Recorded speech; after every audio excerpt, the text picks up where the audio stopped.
E-Magazine présente la suite de son adaptation de Félix Darfour intitulée Abus de la liberté. Le publiciste a écrit ce qui suit.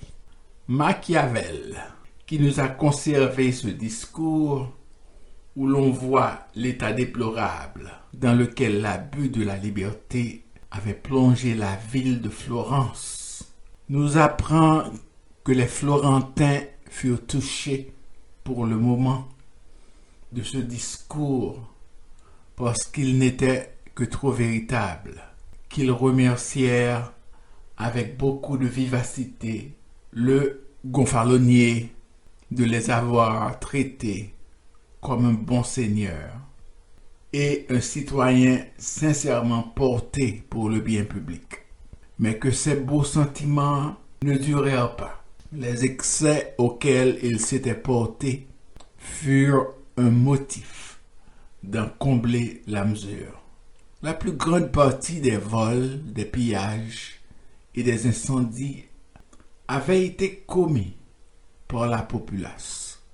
Les plus coupables, les plus entreprenants, qui étaient ce qu'il y avait de plus vil parmi le peuple, craignaient ou faisaient semblant de craindre les recherches de la justice quand l'ordre et la tranquillité seraient rétablis.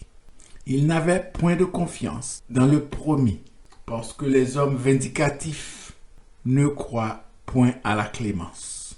Ils craignaient d'être abandonnés de ceux qui les avaient excités. Ils s'assemblèrent plusieurs fois la nuit, se communiquèrent leurs craintes, exagérèrent le péril auquel ils se croyaient exposés, et après s'être échauffés les uns les autres, ils se déterminèrent à se rendre encore plus coupables pour l'être impunément.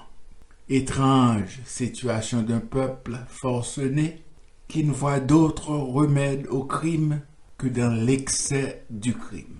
S'il s'agissait de prendre les armes, disaient-ils entre eux, pour voler et brûler les maisons des citoyens et piller les églises, la chose mériterait qu'on y pensât mûrement.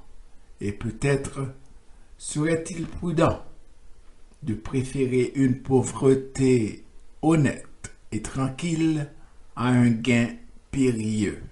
Mais puisque nous avons des armes à la main et qu'il y a déjà bien de l'ouvrage fait, il semble qu'il faut aviser au moyen de ne les pas quitter et de nous mettre à couvert des recherches qu'on pourrait faire contre nous pour tout ce qui s'est passé. Si quelqu'un de nous n'était pas de cet avis, la nécessité des circonstances suffirait pour le lui faire goûter. La ville est toute pleine d'animosité contre nous.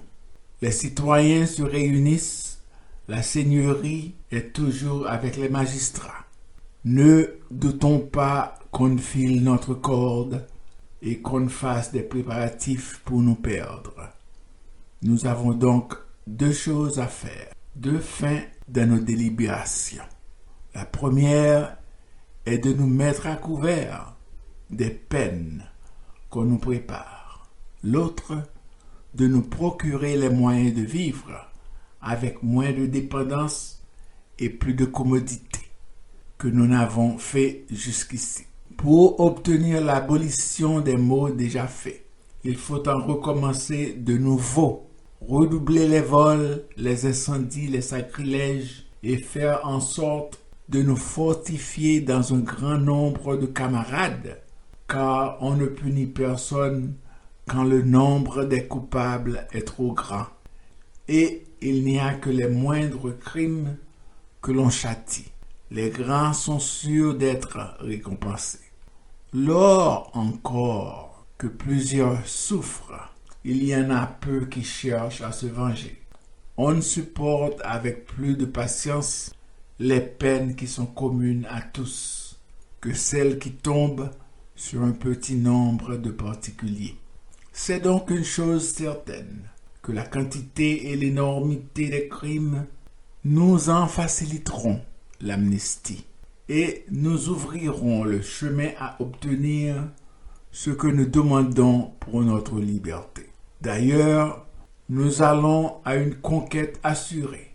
Ceux qui pourraient s'y opposer sont riches et divisés. Leur division nous donnera la victoire, et nous nous y maintiendrons par leur richesse. Ne nous en laissons point imposer par l'équité du sang et cette prétendue noblesse d'exaction. Tous les hommes ayant un même principe, et nous ne nous reconnaîtrons pas. Revêtons-nous des habits de ces prétendus nobles, et qu'ils s'habillent des nôtres. Nous serons des gens de qualité, et eux de la canaille. Il n'y a que la pauvreté et les richesses qui mettent de la différence entre les hommes. Ce qui me chagrine, disait encore un des plus hardis, c'est que je vois plusieurs d'entre nous qui s'en fichent de ce qui s'est passé et qui n'ont pas le courage de recommencer. Ces gens-là ne sont pas tels que je les aurais crus. Ni les remords de la conscience, ni l'infamie, ni toute autre considération semblable ne doivent point faire d'impression sur nous. De quelque manière qu'on remporte une victoire, les vainqueurs sont toujours comblés d'honneur. La crainte éloignée des enfers doit-elle contrebalancer la crainte prochaine des cachots et de la mort dont nous sommes menacés? Ne voyons-nous pas que partout les richesses sont du fruit de la fraude et de la violence? Il n'y a que ceux qui manquent d'adresse et de courage qui croupissent dans l'indigence et dans une lâche et honteuse soumission aux autres. Les serviteurs fidèles ne sortent jamais de la servitude et les gens de bien demeurent toujours pauvres.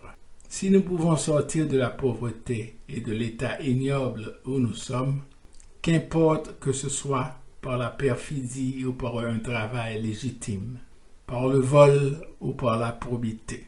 Servons-nous de la force que nous avons en main, ajoutait un troisième. Quelle plus belle occasion pourrons-nous attendre de la fortune? Les citoyens sont encore divisés. Les magistrats sont étonnés de notre emportement. Et la seigneurie est encore incertaine des mesures qu'elle doit prendre. On nous craint, c'est le moment de les opprimer avant qu'ils se réunissent. Ne leur laissons pas le temps de prendre des précautions qui feraient échouer nos projets. Nous pouvons devenir maîtres de l'État. Du moins, nous nous rendrons si puissants que nous les obligerons d'oublier le passé et de se mettre à la raison. Achevons ce que nous avons si bien commencé. Cette résolution est hardie, elle est dangereuse, mais il est des cas où la nécessité tient lieu de prudence. Dans les grandes entreprises, les gens de courage ont toujours compté le péril pour rien. Nous risquons bien davantage en attendant qu'on vienne nous livrer aux tortures et nous traîner à la mort. Nous nous sommes plaints souvent de l'avarice de nos maîtres, de l'injustice des magistrats. Nous allons nous délivrer d'eux.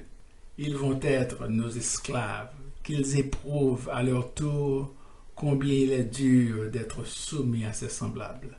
Tel est le délire inique et sacrilège de peuple corrompu qui prend l'indépendance pour la liberté.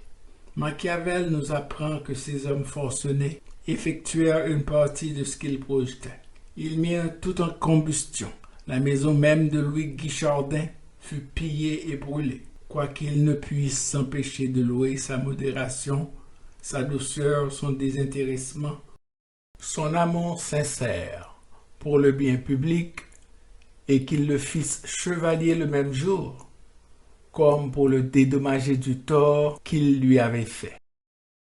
Il faut lire dans l'histoire de ce pays la suite de cette conjuration du peuple contre l'État, car on ne peut lui donner d'autre nom. Quand même, il aurait eu autant à se plaindre de la noblesse et des magistrats qu'il le prétendait. les sentiments qui l'animaient étaient bien éloignés de l'amour de l'ordre et de la véritable liberté, qu'il finit par perdre, parce que ces dissensions l'ayant affaibli, il ne peut résister à l'attaque d'un voisin puissant qui l'a servi. Signé Félix Darfour. Comme vous le savez, ce proéminent publiciste a été condamné par une commission militaire et exécuté sous le gouvernement de Jean-Pierre Boyer pour ses idées libérales. Je m'appelle René Martin, éditeur en chef de e-Magazine.